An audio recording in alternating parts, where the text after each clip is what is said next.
அடுத்தவங்களை ஏமாத்தி அதை பார்த்து சந்தோஷப்படுறதுக்கு நிறைய பேர் இந்த உலகத்துல இருக்காங்க.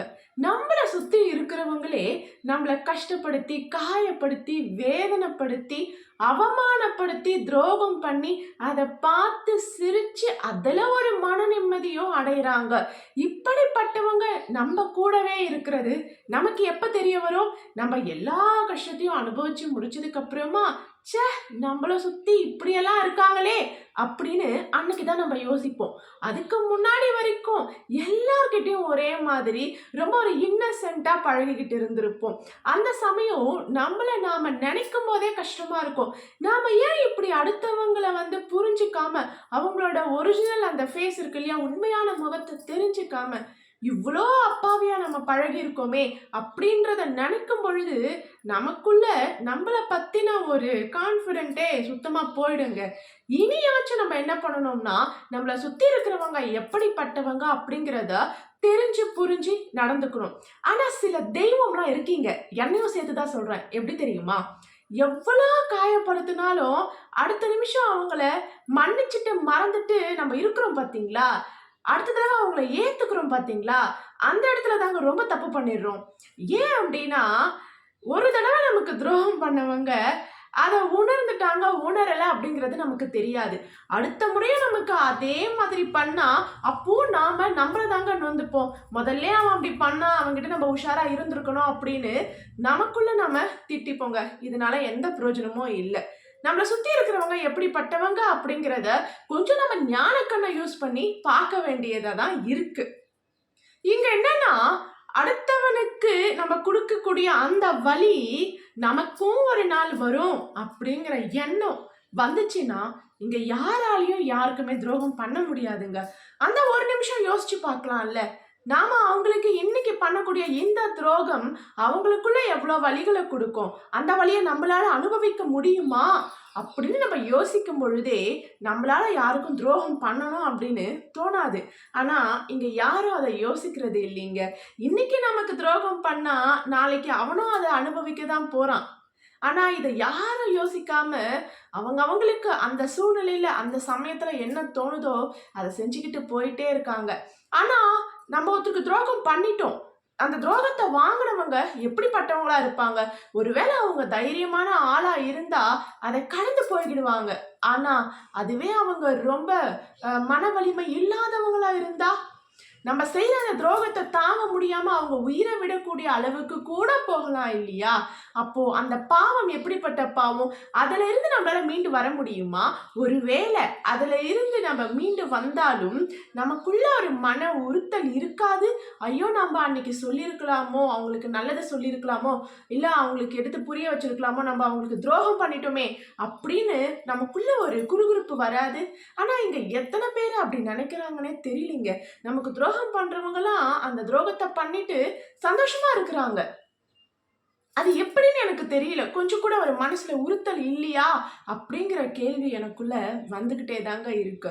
அடுத்து என்னன்னா, நம்மளை சுத்தி இருக்கிறவங்க இப்படிப்பட்டவங்கன்னு நம்ம தெரிஞ்சுக்கிட்டு நம்ம எப்படி நம்ம உஷாரா இருக்கிறது அப்படின்னா, அவங்க பேசுற ஒரு ஒரு வார்த்தையையும் நம்ம என்ன பண்ணணும், கவனிக்கணும். அவங்க முக பாவனை எப்படி இருக்கிறது அப்படிங்கிறத நம்ம என்ன பண்ணணும், கவனிக்கணும். கண்மூடித்தனமா எதையுமே நம்ப கூடாது. அவங்க சொல்றதா எல்லாமே அவங்க நம்ம வெள்ளந்தித்தனமா நம்பிடுறோம் இல்லையா, அதுதான் அவங்களோட பிளஸ் பாயிண்ட். நம்ம என்ன சொன்னாலும் அவன் நம்பிடுவான். அதனால அவனுக்கு நம்ம இப்படி சொல்லி அவன் மண்டையை குழப்புவோம் அப்படிங்கிறது அவனோட கான்செப்ட். அப்படி இருக்கிறப்போ நம்ம எப்பவுமே எப்படி இருக்கணும்னா தெளிவா இருக்கணும். அவங்க கண்ணை பார்த்து பேசணும். அந்த கண்ணுல இருந்தே உண்மை கண்டிப்பா தெரிய வரும். இதை நீங்க எக்ஸ்பீரியன்ஸ் பண்ணியிருக்கலாம். அன்னைக்கே அவ சொல்லும் போது அவ மூஞ்சி சரியில்லை, அதை நான் பார்த்தேன். ஆனா எனக்கு தான் சரி அவங்க உண்மையை தான் பேசுறாங்களோ அப்படின்னு தோணுச்சு. இந்த மாதிரி நீங்க நினைச்சிருக்கீங்களா? நான் நினைச்சிருக்கேங்க. என்கிட்ட ஒருத்தர் பேசுறாங்க. அவங்க பேசும் பொழுது அவங்க வார்த்தை வேற மாதிரி இருக்கு. ஆனா அவங்களோட இந்த கண் அசைவை முக பாவனை இருக்கு இல்லையா, இது வேற மாதிரி இருக்கு. அப்போ எனக்கு ஒரு ஸ்பார்க் வந்துச்சு. ஆனா நான் விட்டுட்டேன். அப்புறம் அதை பெருசா மைண்ட் பண்ணிக்கல. ஆனா அதுக்கப்புறம் அவங்க சொன்னது பொய்ன்னு தெரிய வந்ததுக்கு அப்புறமா தோணுச்சு, அன்னைக்கே அவங்க முகம் சரியில்லைல்ல, நான் தான் அதை மிஸ் பண்ணிட்டேன் அப்படின்னு. ஸோ இந்த மாதிரி நாம என்ன பண்றோம், வெள்ளந்தியா என்ன சொன்னாலும் நம்பிடுறோம். நமக்கு உள் மனசு ஒன்று சொல்லும், அதை நம்ம என்ன பண்றது இல்ல, காது கொடுத்து கேட்கறது இல்ல, கண்மூடித்தனமா நம்பிக்கை வச்சிடுறோம். இதுதான் நம்ம செய்யற தப்பு. இதனாலதான் நமக்கு துரோகிங்க அதிகமா இருக்காங்க. தயவு செஞ்சு அப்படி இருக்காதீங்க. எப்பவும் ஒரு விழிப்புணர்வோட கவனத்தோட இருங்க. சுத்தி இருக்கிறவங்க அது யாரா இருந்தாலும் சரி, ரத்த பந்தமாவே இருந்தாலும் அவங்க என்ன சொல்ல வராங்க, ஏன் சொல்ல வராங்க, எப்படி சொல்றாங்க அப்படிங்கிறத நம்ம நல்லா கவனிக்கும் பொழுதுதான் அது அவங்க மனசுக்குள்ள இருந்து பேசுறாங்களா, எது உண்மை எது பொய் அப்படிங்கிறது நமக்கு தெரிய வரும். அடுத்தது, திடீர்னு நம்ம கிட்ட வந்து ரொம்ப அக்கறையா ரொம்ப வழிஞ்சு நம்ம மேல பாசம் கூட்டுவாங்க. நம்ம அவங்க கிட்ட போய் நம்ம கஷ்டத்தை சொல்லியே இருக்க மாட்டோம். ஆனா வாண்டடா வந்து நம்ம கஷ்டத்தை கேட்டு நமக்கு ரொம்ப ஆறுதல் சொல்ற மாதிரி, நம்ம கூடவே இருக்கிற மாதிரி இருப்பாங்க இல்லைங்களா? அவங்க கிட்ட கொஞ்சம் ஜாக்கிரதையாவே நடந்துக்கணும். நம்ம ரொம்ப வீக்கா இருக்கோம் அப்படிங்கறத அவங்க கிட்ட காமிச்சுக்க வேண்டாம். ஏன் அப்படின்னா, துரோகிங்களோட முதல் ஸ்டேஜ் கூட அதுவா இருக்கலாம். ஏன் சொல்றேன் அப்படின்னா, ஒரு காலத்துல எனக்கு ஒரு சில கஷ்டங்கள் வரும் பொழுது என்கிட்ட அவங்க ரொம்ப ஹெல்ப் பண்ற மாதிரியும், எனக்கு ஆறுதல் சொல்ற மாதிரியும், ரொம்ப க்ளோஸா பழகுனவங்க எல்லாம் அவங்களோட தேவைக்காகவும் பழகுனாங்க அப்படிங்கிறது எனக்கு தெரியாம போச்சு. என்னால அவங்களுக்கு என்னெல்லாம் தேவை வந்து வேண்டியது இருக்கோ அது எல்லாத்தையும் நிறைவேற்றிக்கிட்டாங்க. அதுல ஏதோ ஒன்றத்தை என்னால அவங்களுக்காக செய்ய முடியல அப்படின்ற சூழ்நிலை வந்தப்போ அவங்க எனக்கு துரோகியா மாறிட்டாங்க. ஸோ அந்த சமயம் தான் தோணுது, நம்ம அவங்க கிட்ட எவ்வளோ வெள்ளந்தியா, எவ்வளோ வந்து அவங்க கிட்ட நம்ம ஷேர் பண்ணியிருப்போம், நம்ம கூட அப்படி இருந்தாங்களே, பட் இன்னைக்கு அவங்களே நமக்கு துரோகம் பண்றாங்களே அப்படின்னு நினைக்கிறப்போ, அது அவங்களோட திறமையா இல்லை என்னோட இயலாமையா அப்படிங்கிறது தெரியாமையே போயிடுச்சு.